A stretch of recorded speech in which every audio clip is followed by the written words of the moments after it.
wabarakatuh. Alhamdulillahirabbil alamin, assalatu wassalamu ala asrofil anbiya'i wal mursalin sayyidina wa maulana Muhammadin wa ala alihi wa sahbihi ajmain, amma ba'du. Baik anak-anakku sekalian, sebelum mata pelajaran kita mulai, alangkah lebih baiknya kita berdoa terlebih dahulu. Baik ya, silent please. Let's pray together. Pray begin. Finish. Bagaimana kabar kalian pada pagi hari ini? Sehat semua ya? Alhamdulillahirabbil alamin. Nah, saya lihat juga bangkunya terisi penuh ya semuanya. Pakaiannya rapi, bajunya dimasukkan. Nah, berarti kalian di sini sudah siap untuk mengikuti mata pelajaran pada pagi hari ini. Nah, di sini kemarin kan kita udah membahas nih apa itu puasa. Bener ya? Kemarin kan kita bahas itu ya, tentang apa itu puasa Ramadan, ada lagi puasa sunnah dan sebagainya, ada dalilnya juga ya. Nah, di sini kita akan membahas tentang, kita lihat ya, iman kepada malaikat Allah. Ada yang tahu? Nih, siapa yang tahu iman kepada malaikat Allah itu adalah rukun iman yang keberapa? Keberapa? Ketiga. Kedua ya, paling benar adalah yang kedua, 100 buat si Asep. Nah, jadi yang pertama adalah iman kepada Allah. Nah, yang kedua adalah iman kepada malaikat Allah. Di sini ada poin penting yang akan kita bahas nih. Yang pertama, definisi iman kepada malaikat. Ini yang pertama. Kemudian yang kedua adalah dalil tentang hukum beriman kepada malaikat. Kemudian yang ketiga adalah sifat dan perilaku malaikat. Nanti kita tahu gimana sifatnya malaikat itu gimana, kemudian perilaku malaikat itu seperti apa. Kemudian yang terakhir, yang keempat adalah nama dan tugas-tugas para malaikat. Baiklah, langsung aja ya. Sebelum kita masuk ke materinya, di sini ada yang tahu siapa itu malaikat? Siapa itu malaikat? Nah, ada yang tahu? Ada yang tahu siapa itu malaikat? Malaikat adalah utusan Allah. Ya, malaikat si pemberi rizki. Ya, benar juga. Jadi malaikat itu adalah, kita lihat, malaikat adalah merupakan makhluk gaib. Ya, dia makhluk gaib ya, kita tidak bisa melihatnya, kita tidak bisa menyentuhnya.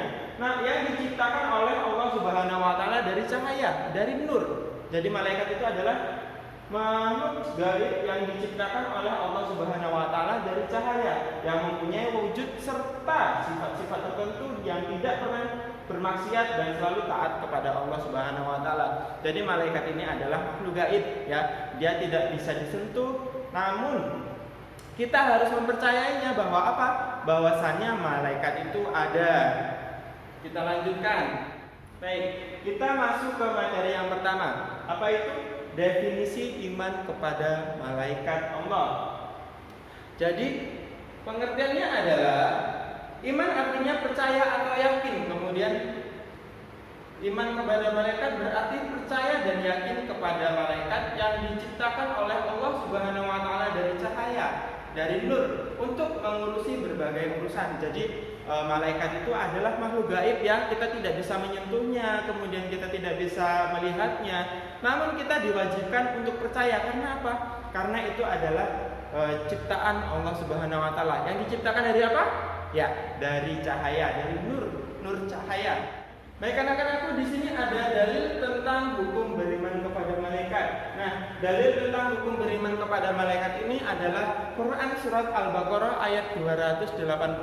Saya bacakan dahulu ya. A'udzubillahi minasyaitonir rajim. Bismillahirrahmanirrahim. Amana rasulu bima unzila ilaihi min rabbih wal mu'minun kullun amana billahi wa malaikatihi wa kutubihi wa rusulihi la nufarriqu baina ahadin min rusulihi wa qalu sami'na wa ata'na ghufranaka rabbana wa ilaikal masir. Yang artinya Rasulullah Muhammad SAW beriman kepada apa yang diturunkan kepadanya dari Tuhannya. Demikian pula orang yang beriman, semua beriman kepada Allah, beriman kepada malaikat-malaikat Allah, kemudian kepada kitabnya, rasulnya, dan kami tidak membeda-bedakan seorang pun dari rasul-rasulnya. Dan mereka berkata, kami dengar dan kami taat. Ampunilah kami ya Allah, dan kepadamu tempat kami untuk kembali. Nah, nanti kalau kalian mempunyai soal seperti ini ya, dalil tentang hukum beriman kepada malaikat Allah itu Quran surat berapa?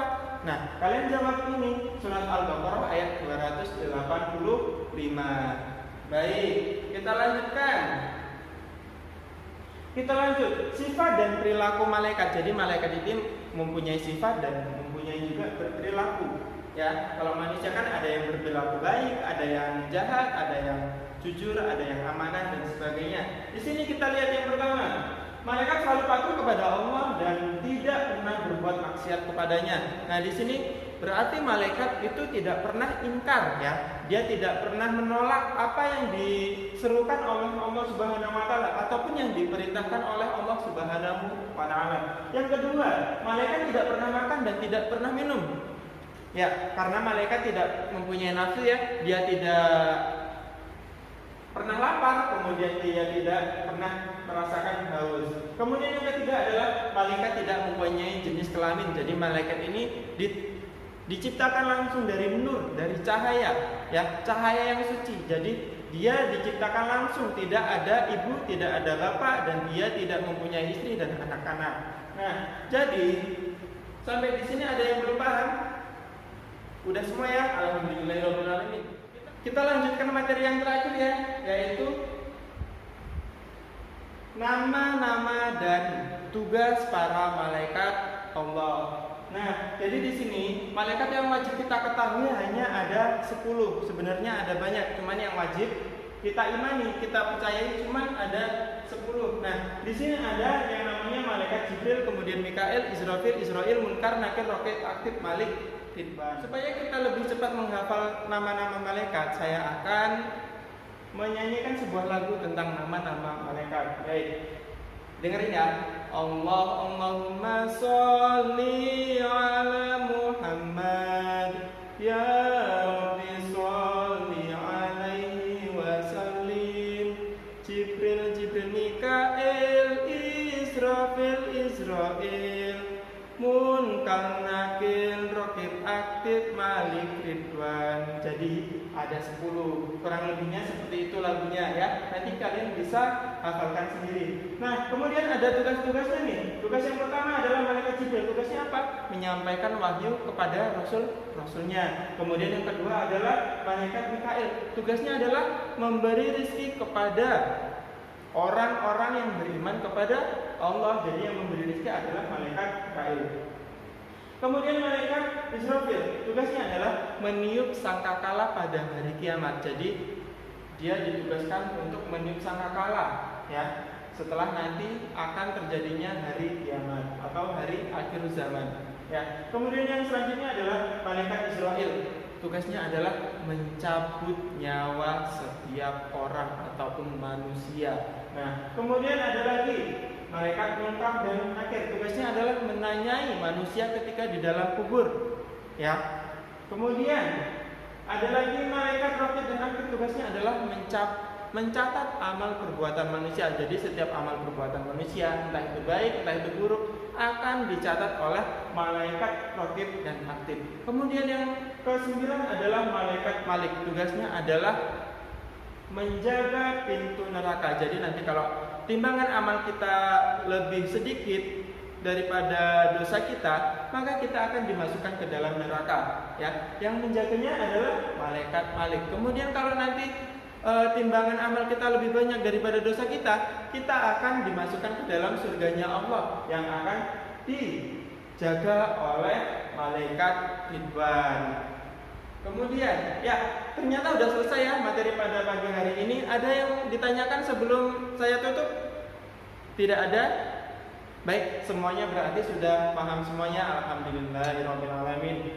Baiklah, kalau gitu Bapak akhiri sampai di sini ya. Ya, kita tetap fastabiul khairat, berlomba-lomba dalam kebaikan. Kurang lebihnya saya mohon maaf. Saya akhiri billahi taufiq wal hidayah. Wassalamualaikum warahmatullahi wabarakatuh.